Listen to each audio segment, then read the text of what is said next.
Thank you, Mr. Chairman. Just to follow on with my colleague from North Dakota, the notion that subpoenas are not sufficient to get information and that every ounce of evidence must be obtained by a search warrant has, of course, been repeatedly rejected by the Supreme Court over and over and over.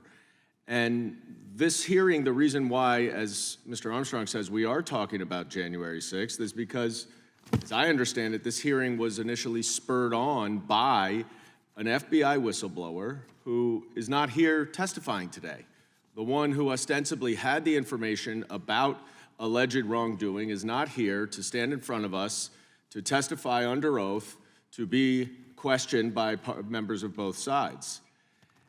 Mr. Knight, I want to ask you a hypothetical. Let's say that there's a riot and an attack on our democracy on a particular day. We'll just call it January 6th for the purpose of this hypothetical. Let's say that the FBI has information that an individual was near the site of the riot that day. And let's say that the FBI had evidence that that individual purchased a firearm in the past 6 months. And let's say that the FBI had evidence that that same person planned to return 2 weeks later to interfere with another democratic process involving the President of the United States. Is it actually your testimony here today to say that it is a violation of the Fourth Amendment for the FBI to seek bank records for that individual? May I ask a clarifying question? Sure. So, at least based upon the public information I have available, they did not know on an individualized basis that people were planning to return to cause violence. And I think that's a distinction that's worth noting.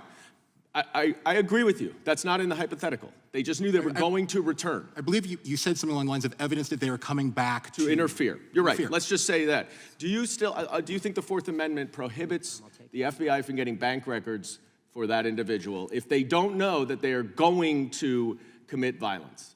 I think that's an easy warrant to get. A warrant? Yeah, I think that would be an easy warrant to get from a judge. So you're now saying that you need to get a warrant for bank records? I am saying you should have to get a warrant for bank records. The status quo is you do not. You disagree with the Supreme Court, which has upheld the constitutionality of the Bank Secrecy Act. So if you'd like to talk about the Supreme Court precedent in the Bank Secrecy Act, I think that Carpenter, which is a far more recent case, points to some very strong questions about the constitutionality of the Bank Secrecy Act. I've written something about it. I'm happy to send to your office. I understand. And by the way, I agree. I mean, but Carpenter also demonstrates that the Supreme Court is evolving and is evolving on the Fourth Amendment, and there's no question, and I will tell you as a former prosecutor, if I had that predication, I would fire off a subpoena to that bank every single day, 10 out of 10 times. Well, respectfully, sir, it doesn't seem like they even use subpoenas here. I have to move on. I have to move on because I think it's absolutely absurd that we are sitting here trying to make an argument that somehow the Fourth Amendment is being violated when there is specific, reasonable suspicion about every individual whose bank records were obtained because they bought a gun, they were at the insurrection, and they were going to come back. The fact of the matter is, we are once again here on a completely sham rationale. There was no First Amendment or Fourth Amendment violation around January 6th. No. This is simply another effort to whitewash what happened on January 6th. One of the members of the committee calls those who were convicted of crimes hostages, while there are actual American hostages sitting in Gaza right now under captivity of a terrorist organization. And we're supposed to equate the people sitting in jail who rioted and attacked this Capitol, we're supposed to equate them with these hostages. Mr. Chairman, you continually say that it used to be that both parties agreed with the First Amendment.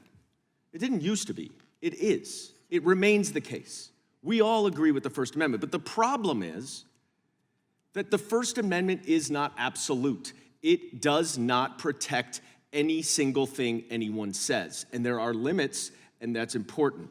And what this committee has been trying to do for the last year and a half is to chill the federal government from monitoring what is going on social media and otherwise out there, so that misinformation and disinformation can run rampant in on Elon Musk's social platform and every other social platform, so that the Republicans, can benefit from it in November's election. That is why this committee exists. The time of the gentleman and has we have expired. gotten no evidence to support any of these allegations. The chair recognizes the gentleman from South Carolina.